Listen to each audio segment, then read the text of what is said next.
So, in many fields, so in godly thoughts, in God realization, you don't need school education or college education. You don't need a PhD. So, this understanding has come to him after coming to Sri Ramakrishna. So he was very happy later that he got this knowledge. And then another problem he says, here the second crushing comes now. Sri Ramakrishna asked him, what type of God you believe in? With form or without form?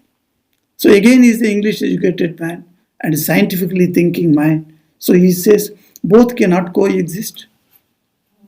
Black and white, both cannot coexist. Either it has to be God with form or God without form. And then Sri Ramakrishna gives him an idea that whatever we worship in the clay image, that is God with form, is nothing but the image in spirit. The spirit appearing before us in the image.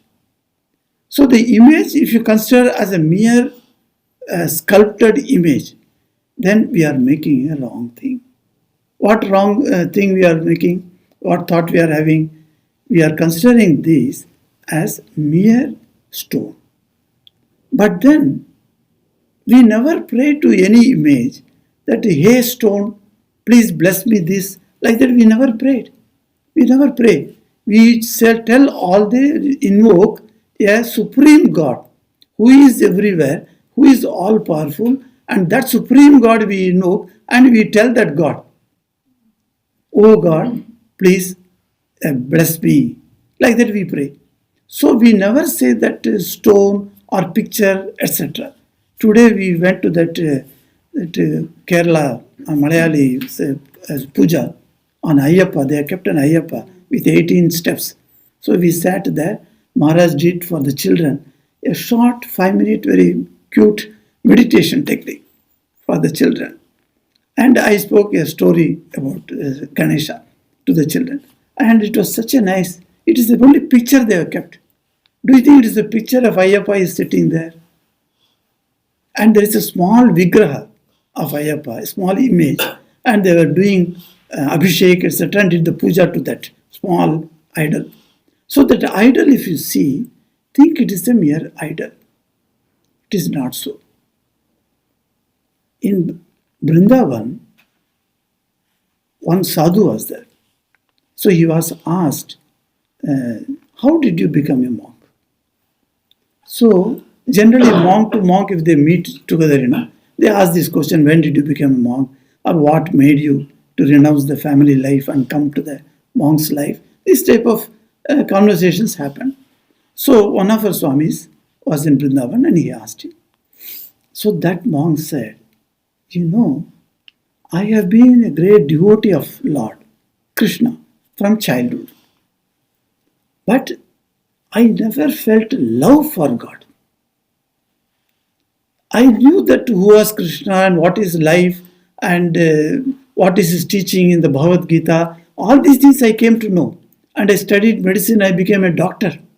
And I was practicing doctor near Vrindavan. And everything was going on. But I never had love for God.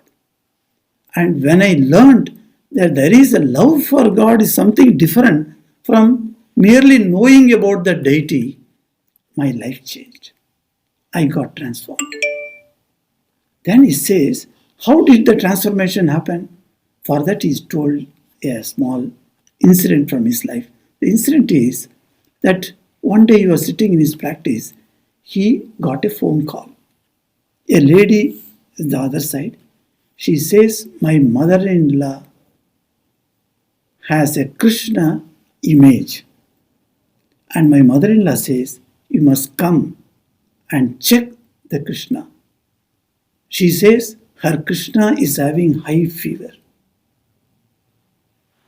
Now, as a doctor, I said, how can I go and visit an image which mother-in-law says that it has got me fever? It's, really it's a laughable thing. I said, no, I am not interested to go. Like that I said. She said, no, I have tried several other doctors. Everybody has refused. As a last resort, I have caught you. You must please come. At least for the sake of my mother-in-law's peace. She's an old lady, 90-year-old lady. And she's troubling me from last 2 days. Get a doctor, get a doctor. My Krishna is suffering with fever. So please come. So to accept, to make that old lady happy, I accepted. And I went to the room. And when I went, that old lady, she was very happy. She said, doctor has come, doctor has come. She took me to her room and she has kept Sri Krishna's idol covered with a kambal blanket. She says he is suffering from fever and is getting cold. And then she slowly removed that blanket and took the image and gave it to my hand. I took the image just like that and held it.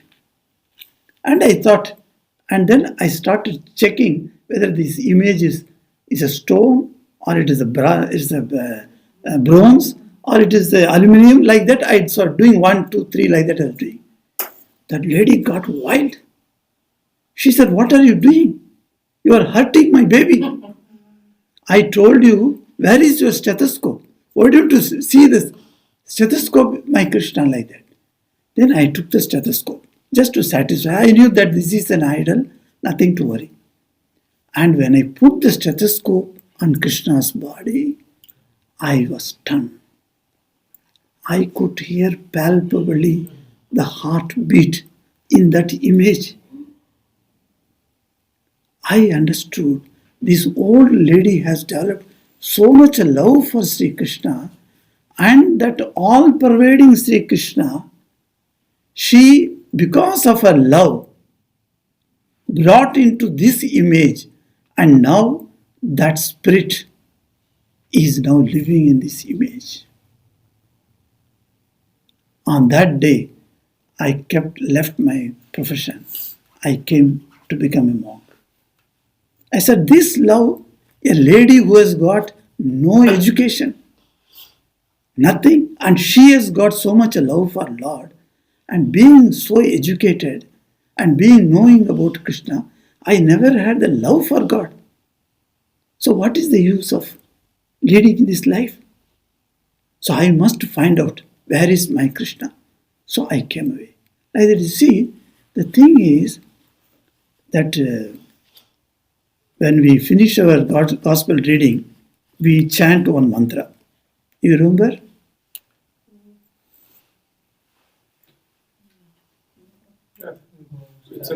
Tava Kathamritam we chant in earlier before starting, and when we finish it, we chant one mantra.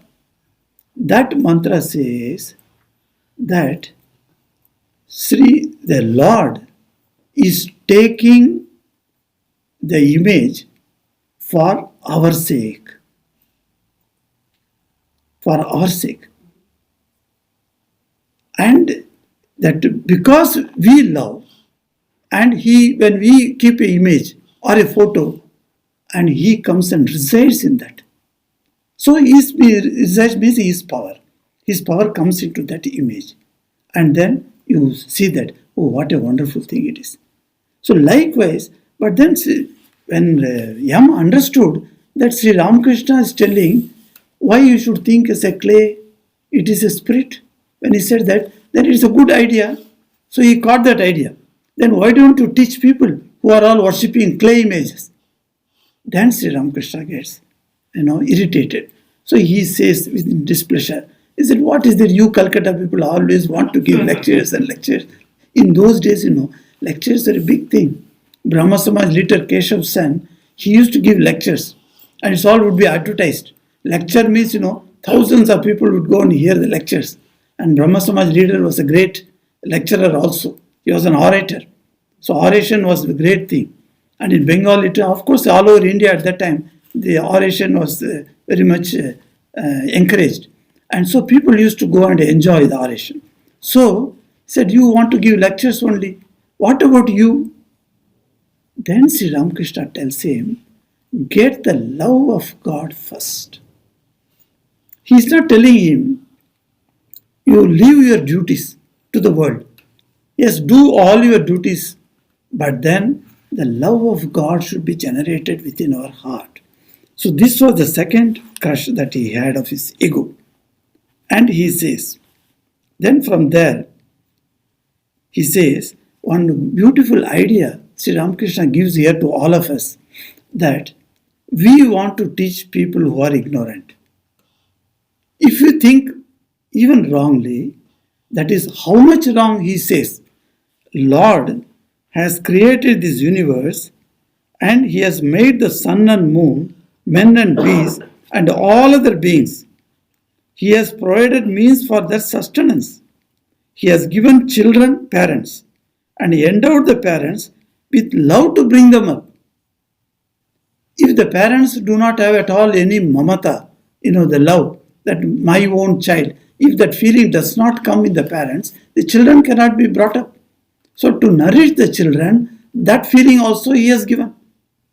So much he has given. The Lord has done so many things. Will he not show people the way to worship him? Why you are bothered about that? He is there as an antaryami. That is what he says. He is our inner guide. Antaryami.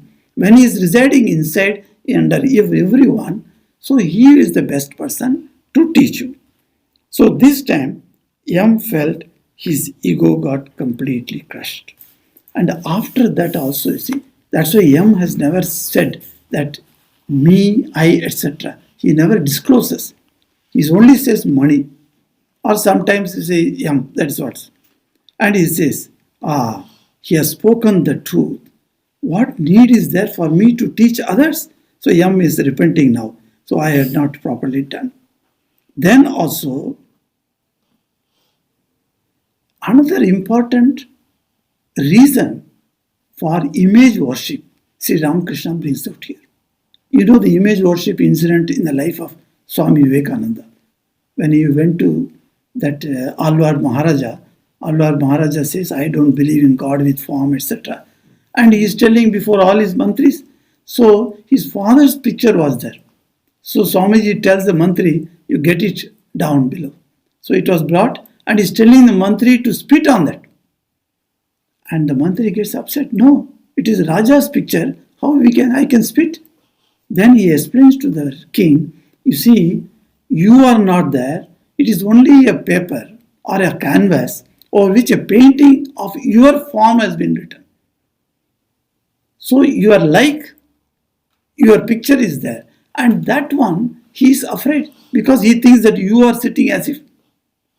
But likewise, these pictures and images, etc., that we see, they are all representing the one supreme universal God.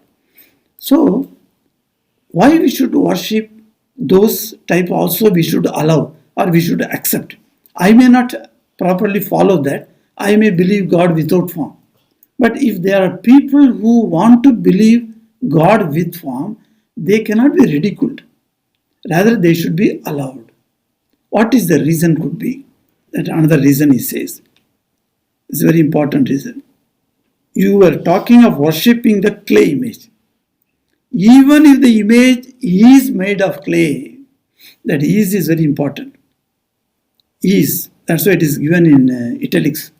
Is made of clay. There is need for that sort of worship. The society consists of different people of hundreds and millions of temperaments.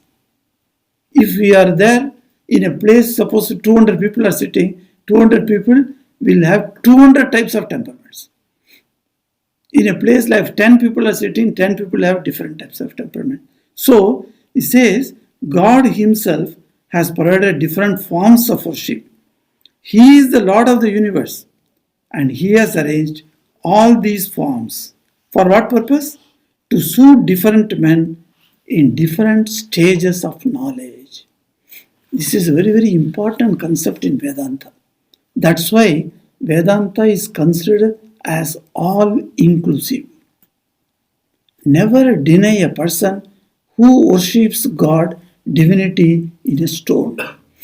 Never ridicule a person who sees God only in a tree. Never ridicule anybody who thinks God in so many other ways. All these kinds of worship have got a place in the society. because there are that types of temperaments of people are there. I will tell you one incident. Again, I am taking you to South Africa. One one mother, Divine Mother temple is there.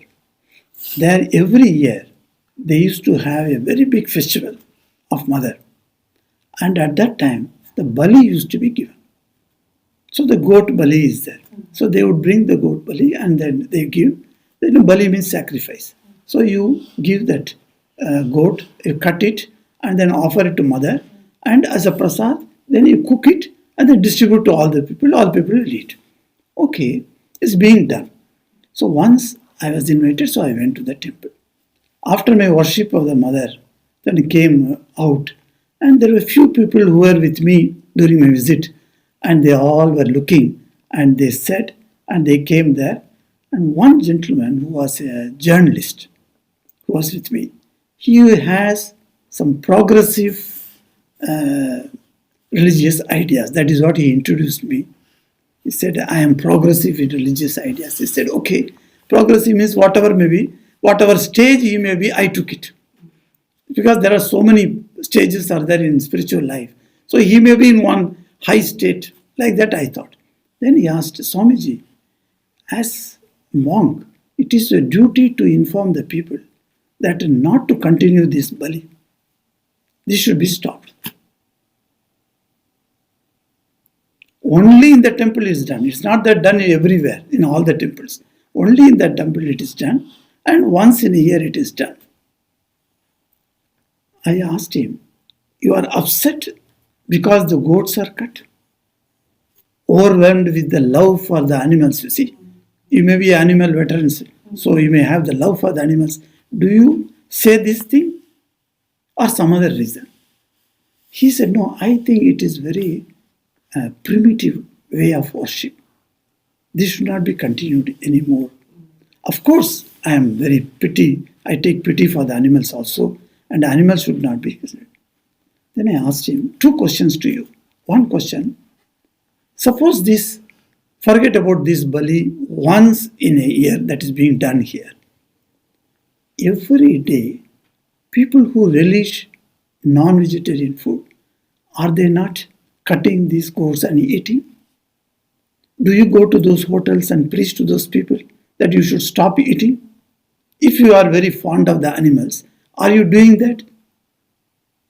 He said, no, that cannot be done. One single person, what he can do? Like that, he just started defending himself. He said, okay. Second point, suppose you take out this particular element of ritual from these people who come and do it. Where do they stand tomorrow? You take away the land where they are standing.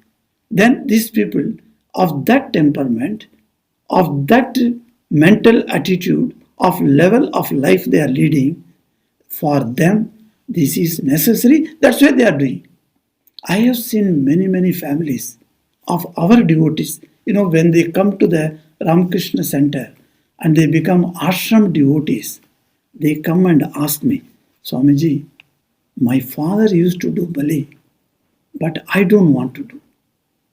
How I should come out? So I adopted the method the Swami Shivapadananji used to have in his time. I heard from the senior devotees in South Africa that how he used to tackle this problem. So he has advised people that you do a Devi Puja today, and in that puja you surrender the practice of your forefathers and tell Mother that from this year onwards I shall not give you bali, but I shall do Sattvika Puja to you. Please bless me and please excuse me. Like that, ask pardon. And then you leave it. That's all. So no ill harm will come to you. Nothing will bad thing come to you. Because he was telling me that devotee would say, my relatives would say that if you stop it now, so many ills will come to you. Your family will get completely disturbed. So better to continue. That's how they have been continuing. But Swami Shivapadanji had given this idea, no, you can also withdraw If your mind says it is not necessary, that means what? A different dimension has opened to you, and you have gone to that level where it is no more necessary for you. But consider some people who are still at that level of worship. For them, it is necessary, and you take it away by banning it. Where do they stand? He was nonplussed. He said, Swamiji, I understand. Now there, where I made a mistake, I understand. He agreed to me. So, the different types of temperaments are there. That's why you find there are people who are very much devoted to certain temples, which you call temple culture. And you find some people do not visit temples at all. They come to ashrams and they are more attuned to ashram culture. And likewise, hundreds of different temperaments are there. And people choose according to their temperament and they align with their society where they find it comfortable. So, should we not understand this particular item and then see that whatever way the God's worship is done is acceptable? That's why Vedanta is called all inclusive. We shall proceed further next week. Om Niranjanam Nityam Anantarupam Bhaktanukampa Dhrita Vigraham Vai Ishavataram Paramesha Meetyam Tam Ramakrishnam Shirasa Namamaha. Om Shanti Shanti Shanti Hari Om Tat Sat. Sri Ramakrishna Arpanamastu.